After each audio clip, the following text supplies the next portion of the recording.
This is the award-winning All Things Automotive Car Talk Show in Wheel Time. Welcome. Along with Mike Out of This World Mars, King Konrad DeLong, Jeff Zekin, I'm Don Armstrong. Glad that you could join us on this Saturday. Kind of a gloomy Saturday, but I did check the weather forecast, and the weather forecast is for all these clouds to kind of start breaking up about mid-morning. Good. Be about 10 o'clock or Kind so. of warm it up a little bit. Yeah, high today about 70 degrees. So all you people living up there in the Midwest, freezing your rear ends off. Plowing out of 12, 14, 18 inches of snow. Yeah, that's it. Well, welcome to Texas. Okay, joining us right now online is Chris Karl. He's the executive director of ZCCA. That's the Z Car Club of America. Chris, good morning.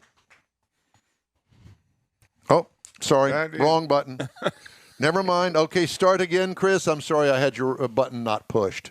Good morning. Yeah, he's good at pushing buttons some days. Yeah, there's those days that I can push the button and those that I can't, and that clearly is right now. So exciting times for the Z folks, huh? Yeah, it certainly is. We're looking forward to a new Z model coming out here very soon. And after last year's celebration, we commemorated 50 years of the Z car in 2020, which is a celebration that actually started in Japan in 2019, depending on how you count the years. They celebrate based on 69, celebrate based on 70, based on the model year. Yep, the original 240. Yeah. You know, a couple of them. I thought it was real interesting whenever I talked to Steve Parrott about, the prototype coming out, the new one. I said, who can we talk to about the history of this car? Because I remember when it came out, it was the two-seater and it was hot. And I thought, he's got somebody inside Nissan that knows everything there is to know about this car. But no, he sent us over to you. So you can blame him. Well, no worries. I'm happy to do it. That's what we do. The Z Car Club Association organizes car clubs and has been doing so around the Z car for 3 decades. So the whole effort started in concert with Nissan. There was an interest in creating a grassroots Z car club community when the first 240Z came out. Fast forward to today, we're still doing it, right? We've got 60 clubs across North America. We've got affiliate clubs, what we call our sister clubs abroad. So clubs in Japan. I was on a live Zoom last night with an Australian club. This morning, we had a 4 a.m. call with some friends over in Japan with 4 or 5 clubs. So it's alive and well, and the enthusiast community has a big thirst for this next car. So with the Japan clubs, is it still the Z Club or is it the Fair Lady Club? Because I know in Japan, the car is a different name. Yeah, the Fair Lady Z moniker actually came from a movie called My Fair Lady, which was adored by an executive within Nissan, and that's why they followed that moniker. And even the homage of the Z the prototype that was released during our event called ZCon last year, September 15th, the Fair Lady Z badge was still put on the back of the car in honor of those early roots for the vehicle.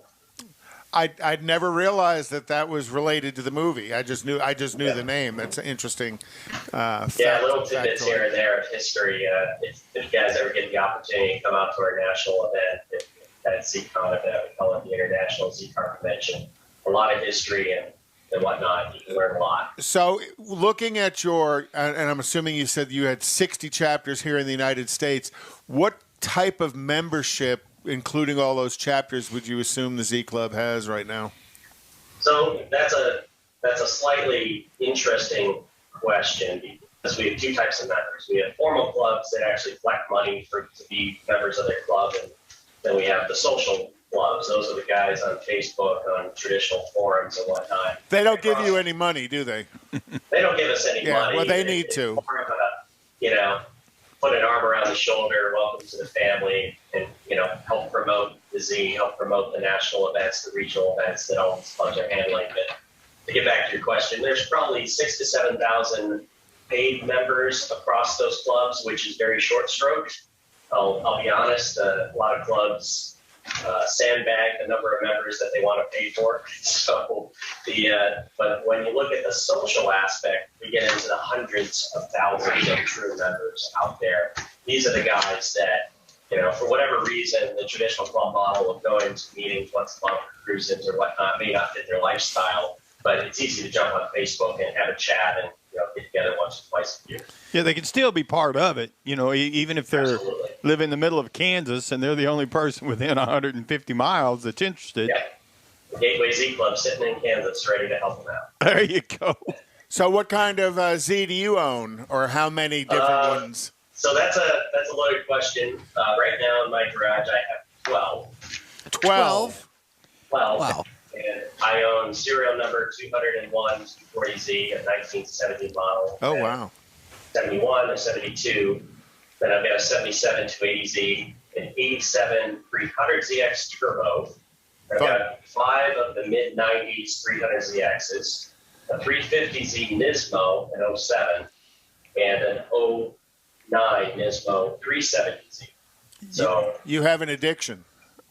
I have a slight addiction, and I just ponied up for a very large garage to make some space. So And the vaccine for that's going to be the new 400, right? it won't be called 400. That's a bad media moniker for the new car. But yeah, whatever they do call it, it's on my list. If I can, pay the bills and figure out a way to get one. Most of the cars I have, quite honestly, guys, they're fixer-uppers that over time, you find one and it's got good bones and you work on it over time. Make it a little bit better, make it a little bit better. It's not about having the new car necessarily. One of the fleet was a new car. That was the 370Z Nismo. After I got back to Japan, I had the opportunity to meet some folks involved with the design work on the aero of the car. And I made a couple suggestions, and somehow they made production. So it's kind of okay, I got to have one type of thing. But the rest of them, pretty modest beginnings. Yeah, well, don't forget we talked about taking a tour of your garage when you get that thing finished. Yeah, it's there. I got flooring and cases going for vast. I'm a collector of memorabilia and die casts, and posters and banners and all sorts of stuff. And frankly, it's just life gets in the way of this hobby of ours, right?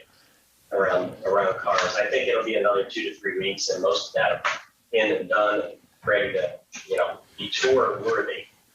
Well, get it up there when the weather gets a little bit better too. We don't need the snow and everything. We got time. But Yeah, absolutely. Yeah, but I'd be honored to show you around when it's ready for you. So it was interesting to hear you mention in the beginning that Nissan, or at the time was Datsun, was heavily involved in the formation of your club, is what I assume you were talking about earlier. Yeah, that's correct. Nissan Motor Corporation spawned Datsun in the States. There's some history around that. It was really spawned because they weren't sure that they could be successful. In the early days, Datsun was a moniker that heralds back to DAT, DOT, a company under the umbrella of Nissan Motor Corporation. And the Datsun brand was brought to the U.S. as a test bed. In case it failed, it didn't have directly the Nissan name on it. Okay. Then it became incredibly, wildly successful, and they went, oh, interesting, right? And there was a gentleman who brought Datsun to the States. You probably heard his name in the arena. His name's Yutaka Akiyama. We know him as Mr. K. And I had the pleasure of getting to know him over the years. He was a regular at Z-Con from 1995 till about 2005. And he was coming over in his late 90s, and eventually health caught up to him and wasn't permitted to travel. So we brought him in kind of like this, up until he passed away back in 2015. He was joining us via WebEx, so web conference. That whole Datsun thing, he was wildly successful with the Fair Lady Roadster and a variety of models, Datsun 510 trucks, and a whole variety of things here in the States. The Z was really his baby. He lobbied hard to have a sport GT sports car produced that could interchange parts with other models, and it took off. And Here we are. And Nissan's had a pretty good racing history through the years. They did outstanding in IMSA with their prototype car. It actually dominated IMSA for a number of years with their prototype car, and I think what was it, 90? That they in were the 90s with Steve Millen and right. that team with the 300ZX GTP car. There were Peter Brock, and Bob Sharp Racing. Bob Sharp Racing. And actually, not just Bob Sharp, it included Paul Newman raced a Z car at one point in his history.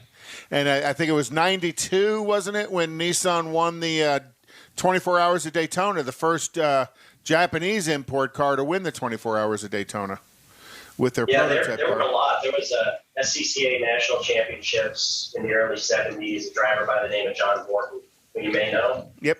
He drove for BRE, Brock Racing Enterprises, Peter Brock's racing team. And then Bob Sharp with Newman racked up a variety of wins across the board, as well as international. And Steve Millen was that driver in the 1990s in the number 75, number 76, red, white, and blue 300ZXs that ultimately became disqualified. They were too competitive in their class. Or they're too dominant in their class. Competitive means the wording choice was carefully selected, I think, by the folks officiating at the time. But yeah, effectively, they were way ahead of their time. And listening to, again, what you'd said a little bit earlier, that Nissan still has some connection or involvement with the club, that you gave them some ideas as to the Nismo brand. And for our listeners that don't know, Nismo is to Nissan what AMG is and M is and V-Series is to Mercedes, BMW, and Cadillac. Nismo is Nissan's performance division. Yep, it's a simple moniker. You take Nissan and Motorsports and you package it, slam it together, and you get Nismo, N-I-S-M-O, and you're dead on. That's exactly what it is. I always wondered about that. Yeah, it's the aftermarket accessories and motorsports division, and Katagiri's son is the president. It's like Mopar. So, yeah, kind of like Mopar. And do you have any insight to the what I miscalled the 400, but to the one that they're about to release? Have they given you guys a sneak peek? I was honored to be handed an NDA and be able to be part of a research project, or rather I guess it was a research project. And during our event, ZCon 2018 in Atlanta, there was an effort to find out from the enthusiasts at the event what they would like to see in the next Z-Car. And there were really two concentrated camps, guys. There were the old schoolers that wanted the 240Z reboot, and then you had the folks that said, hey, we want to go up against Porsche and dominate again like the 240 did back in its day. Let's build a performance-oriented model that can stand up against some of the higher horsepower cars that are being delivered today, which heralded back to the 300ZX twin turbo that was launched in 1990, 300 horsepower. It was a dominant force, and as we mentioned, really did well on track as a race car in race delivery. So we took all of that data, sent it back to Nissan that they collected, and Z Proto, I heard within a couple months of our event last year for 2020 in Nashville in September that we're going to definitely be able to have that prototype revealed. Ironically, we chose the date for 2020 because it also wrapped around Itaka Katayama's birthday, which was September 15th. So we had already planned to do something special to commemorate Mr. K's birthday, who we consider the father of the Z-Car. Nissan coordinated the Z Proto to launch on that same day. Well, that was smart. Yeah, it was a very nice thing. And to do that in the midst of everything going on in the world last year, trying to, number one, hold an event, but then coordinate all those special bits. It came together in a big way that was a very emotional thing for everybody involved. So you guys had a chance to see the Z Proto? We did live from Japan. So it was actually revealed from Japan, but we had a live Zoom call, global Zoom call, by invite only of 1,000 select people that could participate and interact, and then the rest could just watch, so to speak. What was that, at 4 a.m. in the morning? From Japan. It was pretty early in Japan. I think it went on somewhere around 7:30 or 8 p.m., and that was Central Time in Nashville. Gotcha. And if you're passionate about Z's, doesn't matter what time it was going to be. If you got an invite to be on that Zoom call, you were on it. Yep. You were going to be there. So I know you use the phrase NDA, which means you can't tell us anything about the car, and I'm cool with that. Well, I can tell you my opinions. I can tell you what's already been stated, which a lot of folks don't even pay attention. It's funny. It will have a twin turbo. Well, let me rewind and summate what everybody asked for. The community, as well as I think the car community in general, what they really wanted in a new Z was rear-wheel drive, more power, turbos if possible, manual shift. And then when you take a look at the Z community feedback, they said, give us some styling cues to the 240Z, give us some styling cues to the 300 ZX, C32 chassis. Give us something that looks like a Z car, meaning it's not a complete departure from the previous models, the last couple of generations, and on and on. And all those cues ended up making it into the car. Okay. So you see a lot of that in the front end of the 240Z. You see a lot of the 300 ZX C32 in the rear end of the car, but it all meshed together with some Japanese styling, with katana going down what used to be a drip tray in the early cars, but they took it as a styling point and made a Japanese katana styling line into the edges of the roof line. Well, that's awesome. It's kind of cool to see a manufacturer fully engaged with a club like that. And how can people get to join the Z Club? So you pretty much go to ZCCA.org. That's our website. Z is in zebra, Charlie, Apple. And that is the national body which I am proud to lead with a team of folks across the country. And we have chapter clubs. So on that website, you'll see something that says, hey, I want to find a club. And then take a look at the list of clubs and say, all right, there are 3 in Ohio, there are 4 in this state. And pick one that's local to you, and you pretty much fill out an application and join the club. Well, thanks. We'll post that on our Facebook page. Thanks. I appreciate that. Sure. And the other URL, just to be aware of, guys, is the event. ZCON.org is the international Z-Car convention that runs every year. And there are 25 or 30 companies involved from a sponsorship perspective, and people come from, COVID aside, 7 to 8 to 9 countries would come into that event. Do you talk to Steve Parrott often? Sometimes, yeah. Well, next time you talk to him, you tell him that Ray said hello. Oh, gosh. Ray? All right, we'll do, sir. Yeah. Right. We appreciate you coming on the show and sharing your knowledge of the Z brand. And thanks for the invite for anybody who's watching that has a Z, wants to join the club. We put you up on our Facebook page. Chris, great to talk to you. Thanks so much. Have a great day. Thanks, guys. Have a great one. Yep, Thanks. Executive Director of ZCCA. Love it. Cool. Okay. Let's check in on the racing calendar. Are things happening down in Daytona? Yep. Well, last weekend was the 24 Hours of Daytona. Right. And Acura won their DPI 24 hours. I was so disappointed. Second year in a row, and they beat Cadillac, so I know Jeffy was licking his wounds. Corvette won GTLM.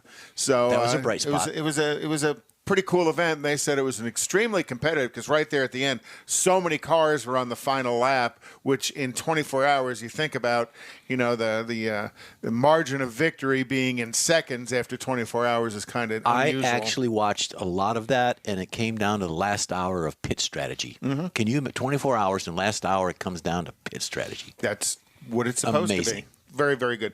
And then this weekend, tomorrow is going to be Daytona 500 NASCAR. Qualifying is going to be tomorrow. And then they'll have the Daytona Clash, which is a non-points race. That's going to be on the 9th. The Duels of Daytona, which is they take the qualifying and then they go into 2 races. They take the top 2 get the pole awards, and then they have these 2 races to determine the actual qualifying for the Daytona 500. That's going to be Thursday, and then next Sunday is the Daytona 500.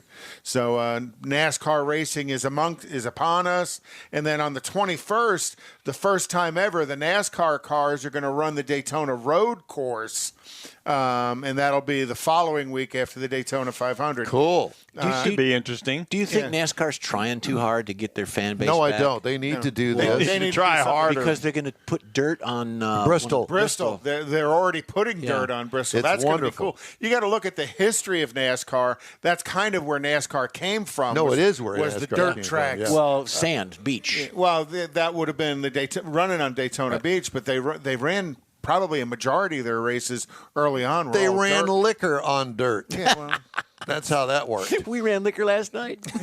We did, and it wasn't on dirt. Thank well, the good goodness. news for Texas is that NASCAR is coming to Circuit of the Americas Yes. sometime later in the year, so that's going to actually be pretty cool. That's very cool. I love NASCAR road racing. And Circuit of the Americas is a beautiful track. I mean, Are they think gonna of those put- are they gonna put wonderful dirt on races it? that they used to have at No. Riverside. Yeah. Loved Riverside. And then NHRA, again, doesn't start until the 14th of March. And Formula One starts the 18th of March. So, lots of racing coming. Indy cars don't start until April. You've managed to stretch out this 1 minute little segment into 5, and now you've cut into the Konrad's Car Clinic. You want me to move that? If you need to, yes. Okay, we'll just continue on with the racing calendar then, since we. Well, actually, that was probably it for the racing calendar. Of course. He done. He gone. Timing is Well, everything. One of the other things I wanted to mention is, friend of the show, Randy Borcherding and Paint House. They do super high-level cars. Last year, they won Battle of the Builders for the truck. They won the top award for trucks at SEMA of 2019. Is that the Studebaker? No, that was the 56. the Hudson? No, the 56 Chevy pickup truck that. Oh, we yeah, saw yeah. That at he had the Guitars and iPad Cars. and all that Right. stuff built into it. Yeah, was that cool. won best truck of SEMA. So this year SEMA was a virtual event, but Randy and Paint House built a Ranchero for SEMA, and again they're in Battle of the Builders, and that's going to be on tomorrow morning at 8:00 in the morning on Discovery.